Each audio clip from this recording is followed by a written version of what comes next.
السلام علیکم ورحمۃ اللہ وبرکاتہ۔ سامعین و ناظرین، جیسا کہ آپ کو معلوم ہے کہ امریکہ کے شہر لاس اینجلس میں جو آگ بھڑکی ہے اس کی وجہ سے کتنا جانی اور مالی نقصان ہوا ہے، اس پر مسلمانوں کو خوشی بنانی چاہیے یا غم کا اظہار کرنا چاہیے، کیونکہ امریکہ نے اسرائیل کے ساتھ مل کر غزہ اور فلسطین کے بچوں کا، بوڑھوں کا اور جوانوں کا جو خون کیا ہے اور وہاں کی جو آبادی کو ملیہ ملیٹ کیا، آج جب ان پر یہ اللہ کی طرف سے عذاب آیا یا آزمائش آئی تو اس پر ہمیں کیا کرنا چاہیے؟ سنتے ہیں مفتی طارق مسعود صاحب کا موقف کہ وہ کیا کہتے ہیں۔ دیکھو، کہیں بھی کوئی عذاب آئے یا آگ باگ لگے یا کوئی بھی مصیبت ہو، لوط علیہ الصلاۃ والسلام کی قوم کا عمل ہمارے سامنے ہے۔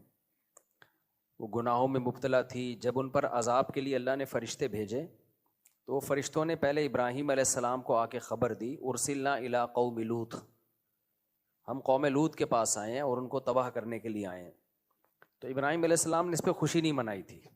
قرآن کہتا ہے یجادلنا فی قوم لوط، ابراہیم علیہ السلام ہم سے جھگڑنے لگے، یعنی اللہ سے تو کون جھگڑ سکتا ہے، مطلب یہ کہ اتنی لجاجت آہوزاری کی کہ عذاب نہ آئے، کہ گویا کہ لڑ رہے ہیں، یہ مبالغہ ہے۔ اور اللہ نے فرمایا ان ابراہیم لحلیم اواہ منیب، نرم دل تھے، بردبار تھے۔ تو انسان کسی کے عذاب کو دیکھ کے انسان پہ یہ سوٹ نہیں کرتا کہ وہ خوش ہو۔ ہمیں تو بس اللہ کے عذاب سے پناہ مانگنی چاہیے کہ اللہ نے جو کافروں کو بھی عذاب دینا ہے آخر میں ہی رکھے، دنیا میں اللہ کسی کو عذاب نہ دے۔ تو اس پہ خوشی نہیں بنتی جو آگ لگی ہے، یہ جب مان لیا جائے کہ وہ سارے ظالم ہی ہیں۔ ایسا ہوتا بھی نہیں ہے، جب کسی علاقے میں آگ لگتی ہے کچھ برے ہوتے ہیں کچھ اچھے ہوتے ہیں۔ البتہ اتنی بات ضرور ہے کہ یہ عبرت کی بات ضرور ہے۔ غزہ میں جب آگ لگی ہے، جو روزانہ آگ لگ رہی ہے، روزانہ بم برسائے جا رہے ہیں جس میں معصوم بچے جل رہے ہیں، اس آگ پہ کوئی نہیں روتا۔ یہاں جب آگ لگی ہے تو پورے میڈیا نے اس کو فوکس کیا ہوا ہے، کوریج۔ تو ہم یہ نہیں کہہ رہے کہ اس آگ کو آپ کوریج نہ دیں، اس کو بجھانے کی کوشش نہ کریں۔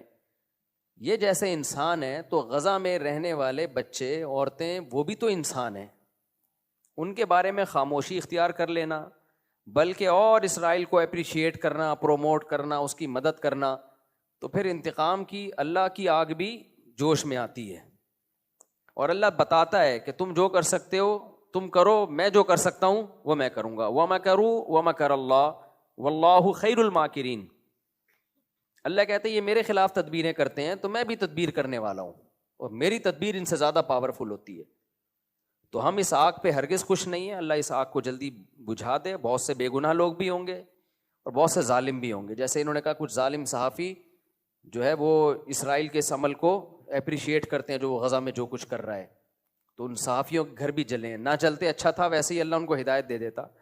لیکن یہ عبرت کی بات بہرحال ہے کہ اللہ جو عرش پر ہے وہ لا تحسبن اللہ غافلا عما يعمل الظالمون، اللہ کہتے ہیں اللہ کو غافل مت سمجھو جو کچھ ظالم لوگ کر رہے ہیں۔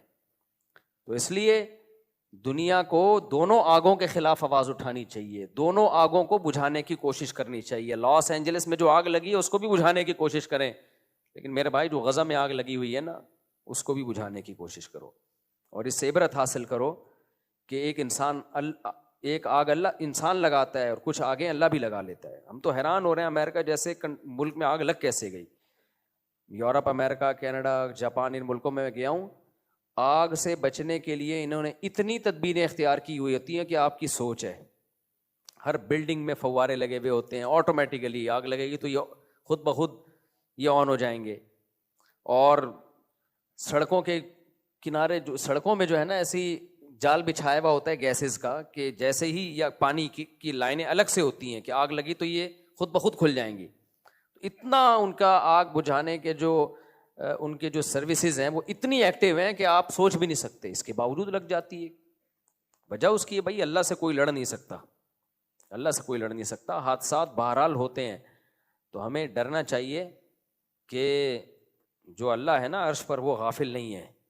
تو اتنی بات ضرور ہے کہ ان بڑی طاقتوں کو ہوش کے ناخن لینا چاہیے کہ آپ غزہ پہ جس طرح سے خاموش ہو۔ ٹھیک ہے کچھ لوگ احتجاج، وہاں بھی امریکہ میں بھی عوام احتجاج کرتی ہے، یہ سارے امریکے ایک جیسے نہیں ہیں، بہت سے لوگ غزہ کے حق میں آواز اٹھاتے ہیں، یو کے میں بھی، آسٹریلیا میں بھی، کینیڈا میں بھی، ہر جگہ آوازیں اٹھ رہی ہیں، لیکن وہ اتنی پاورفل آوازیں نہیں ہیں کہ اسرائیل باز آ جائے اس ظلم سے جو وہ غزہ میں کر رہا ہے.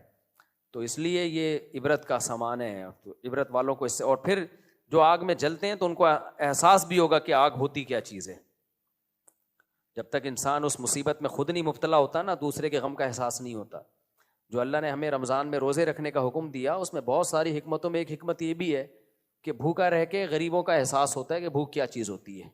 جن کو کھانا نہیں ملتا ان بیچاروں کی کیا کیفیت ہوتی ہے. تو اللہ کی طرف سے آزمائشیں، اللہ تعالیٰ اس آگ کو جلدی بجھائے اور اس عذاب کو جلدی ٹالے، ختم کرے. اور لوگ جتنے جو زخمی ہیں اللہ ان کو جلد سے جلد شفا دے.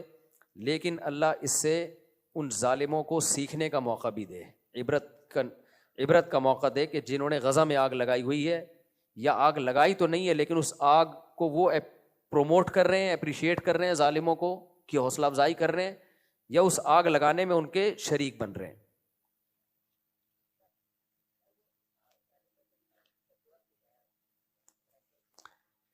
دیکھو ظالموں کے لیے بد دعا کی جائے تو وہاں سارے ظالم نہیں ہیں نا. مسئلہ یہ ہے اسپیسیفک ظالم کے لیے بد دعا کرنا تو جائز ہے، وہ بھی شدید حالات میں جب ظلم بہت بڑھ جائے تو اللہ نے اجازت دی ہے.